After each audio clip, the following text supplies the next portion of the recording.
Okay, so this will be a really quick video. People wonder, where does amp repair guy go when he doesn't put videos on? I'm here fixing amps, but unfortunately I'm waiting on parts. So this was a 922 that I had as a for sale amp.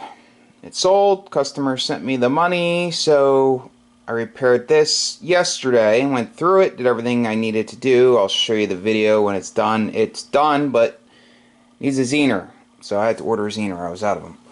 So I did clean off my bench a bunch. I have more to do, but filled up a garbage bag, so stuff all over.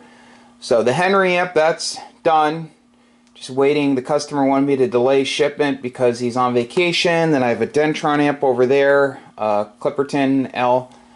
I'm waiting on parts for that. I have an Ameritron AL811. I'm waiting on parts for that, and I have more amps and boxes. So I'm just waiting on parts.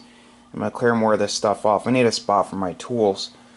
So I start offering Parasitic Suppressor assemblies. I use 350 ohm, because I have a ton of these, and these are really good. 350 ohm, 2 watt Allen Bradley resistors. I twisted these and bent them. I messed up on this one, but you can see what they look like.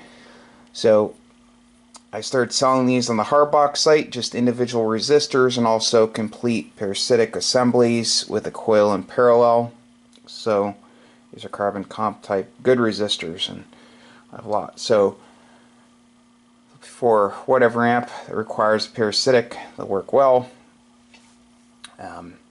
So I'm here chugging along, just waiting on parts. I've been filling Harbach orders. I get stuff out within a business day. There were a couple I goofed. I don't sell often. I was out of a standoff, but still got it out within 4 days. I had to order the part, but 99.9% of the time goes out the next business day. I get things out quick, and I get amps done as quick as I can. So thanks for watching, and have yourself a great day. And again, the websites are amprepairguy.com and also harbachelectronics.com. Please like, share, and subscribe. 73.